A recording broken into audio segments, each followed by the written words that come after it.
The introduction of the book is a little bit academic, and it gives a little bit of a background of like the different strategies of rehabilitation and sort of American criminal justice history and literature. So, and then the chapters really go into the lives of people, because it was very important to me not to show them as statistics, but to show them as actual people who have a face. So this one is called The New Code, and it features Adam and Bruce. Adam had spent 31 years in prison, part of his time also in Attica, and Bruce also part of his time in Attica, and he spent 24 years in prison. Adam, Bruce, and I were on our way to Man's warehouse. It was a fall day in 2007. The season's first snow, salt, and sun had bleached the asphalt a glossy light gray that reflected on the building's street front glass. For half a day, New York looked brand new. "We meant to ask you a question," Adam said as we were crossing 6th Avenue.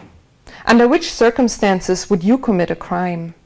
"Self-defense," I said, well aware that it was a feeble response. "Nah," the guy said, "that ain't no crime." Sorry if I can't really do the African-American accent. I'm struggling enough with my German accent. So,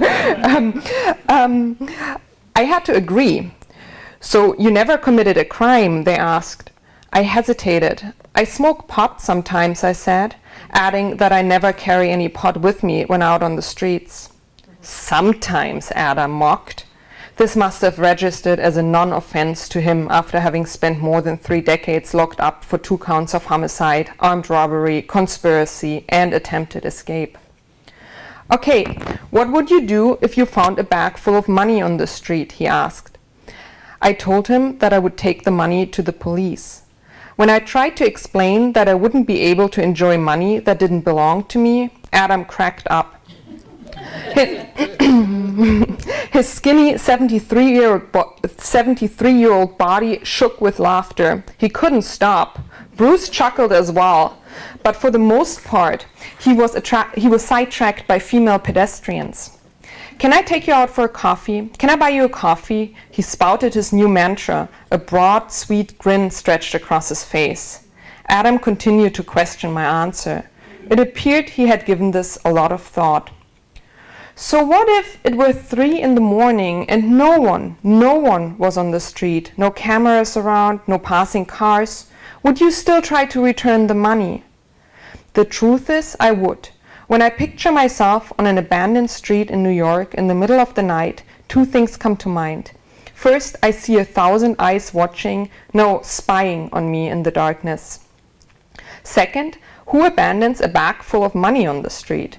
I would immediately suspect a trap. It occurred to me that I've become incapable of committing a crime. When I shoplifted clothes in college, it was more of a dare. I had moved to Hamburg to be far away from my family, and stealing was part of an existentialist gesture. I wanted to prove to myself that nothing really mattered. "Money doesn't really make me happy," I answered. "I wouldn't take any risks for money." "It would be different if I found a bag of Korea on the street," I joked. Adam nodded. His expression turned serious. In this moment, I must have been light years away from him. At the Man's warehouse, Adam greeted each salesman individually. He knocked on counters and reached out as if to pat their shoulders. "How you doing today? How you doing, man?" His demeanor was exceedingly warm and friendly, as if he were meeting old friends.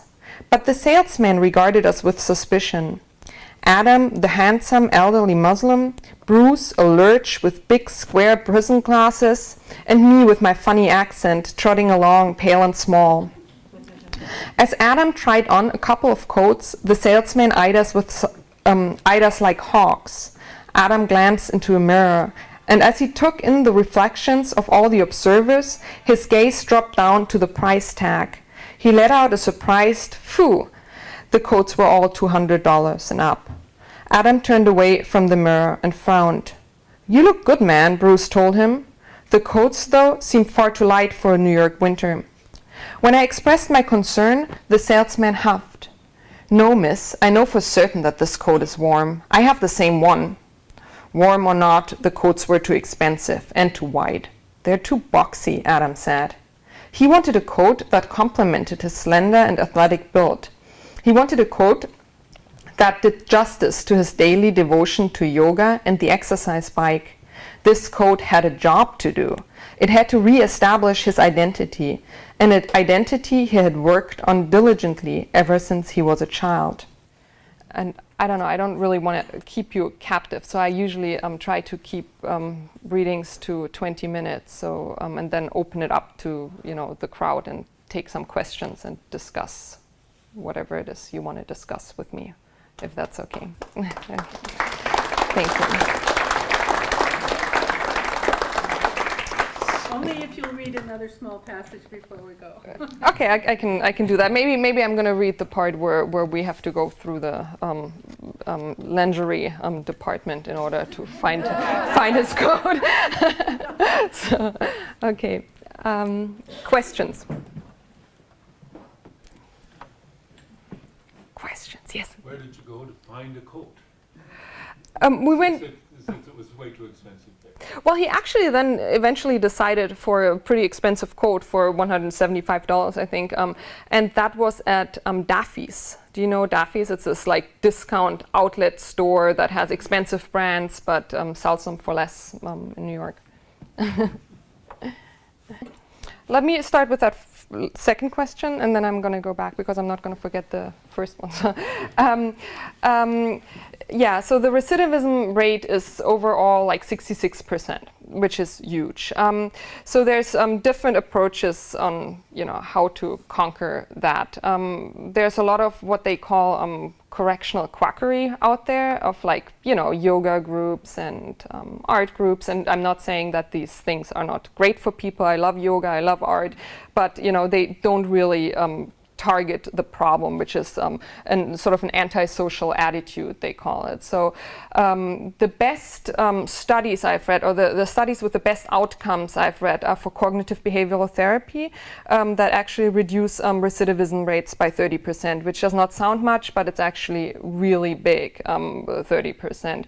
So cognitive behavioral therapy basically targets this antisocial attitude and teaches people to have empathy and to see other people. So that's and I address that in the book. I give some literature. I cite some literature of criminologists who deal with that. So and they all say, which I think is really important, is that people deserve really individualized treatment, because if you just put them together and lump them together in a group, you will never be able to actually address the childhood issue, for example. And whatever else it is that they're struggling with. So, much more funds should be put into that, actually assessing people, looking at what the problem is, and then going from there. Well, first of all, I think murder is something you cannot get rid of that. And the title obviously plays with several dimensions, and you're addressing some of them. One dimension you did not address is that they quite literally find themselves among murderers. And I think one reason why they became friends was because they knew, first of all, in prison, nobody really talks about their crimes, but they knew what they had done, just from the long prison sentences they had served. And then, the other question is certainly the moral ramifications, and also society stigmatizes you as that. And for me, the crime became incredibly important while I was writing the book. So for me, it was also important to recognize that. And I know that, Angel would have maybe chosen From Attica to Broadway, but I actually don't believe so much in this sustained, happy narrative that Angel tries to promote throughout the book. I see a much darker part of the story, and I wanted to show that there is this dark part, and I'm not afraid of it. I'm struggling with it, but I felt we can all talk about the bright-sidedness of things and how we get over things and how we can leave our past behind. I actually don't believe you can leave your past behind. I think it will always be with you.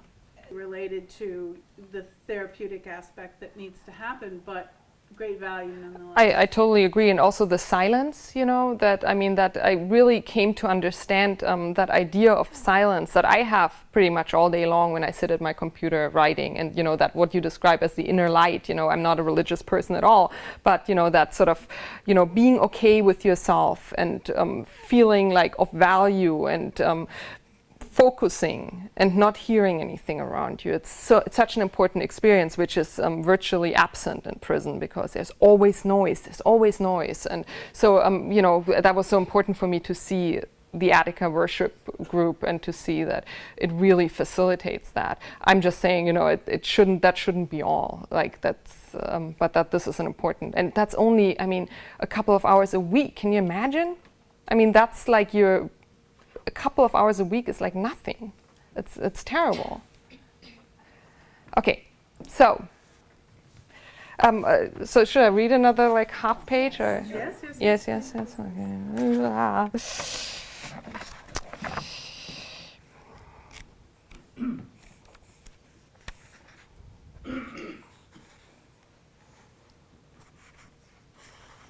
Give me just 1 second to see where I left off. Okay.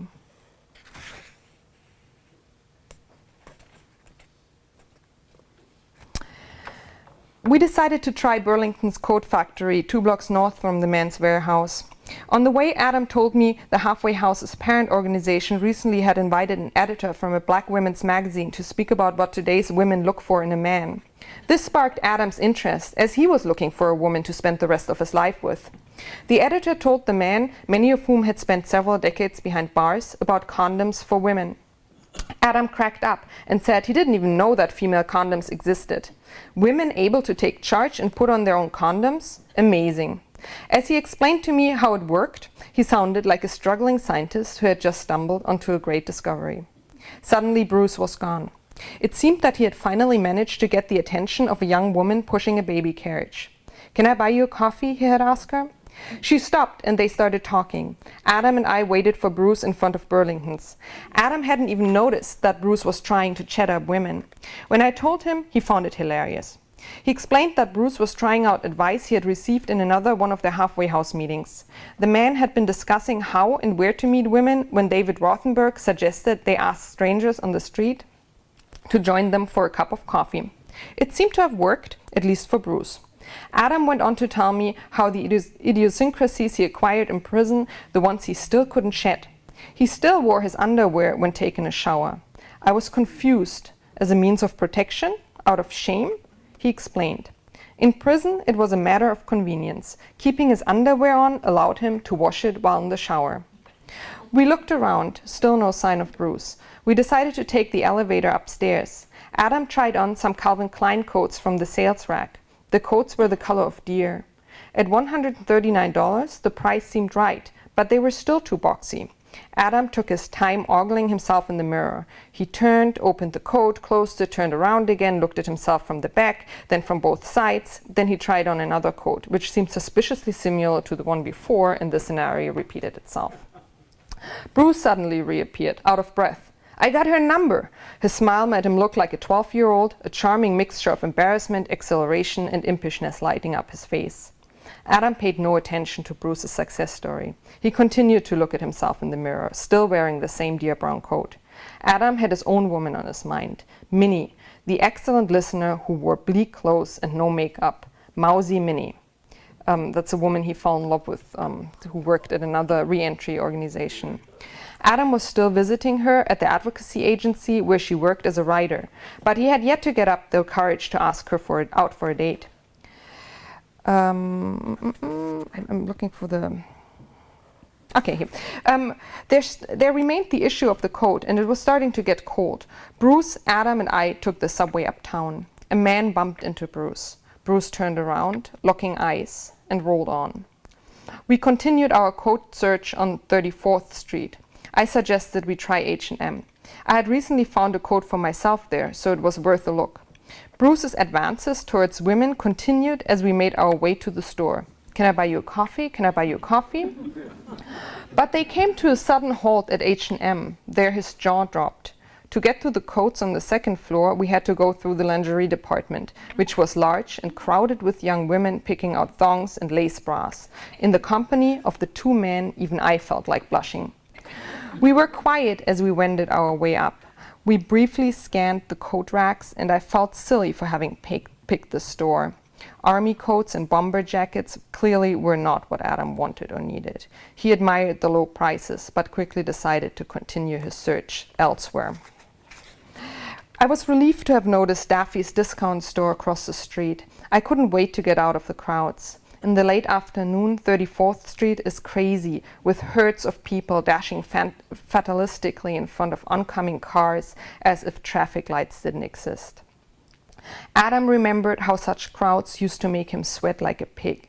Whereas a few weeks ago, a situation like this would have frozen him with self-consciousness, he now mentioned nonchalantly that if it were Tuesday, he could combine Daffy's with a visit to the nearby division of parole, where he was required to report once a week.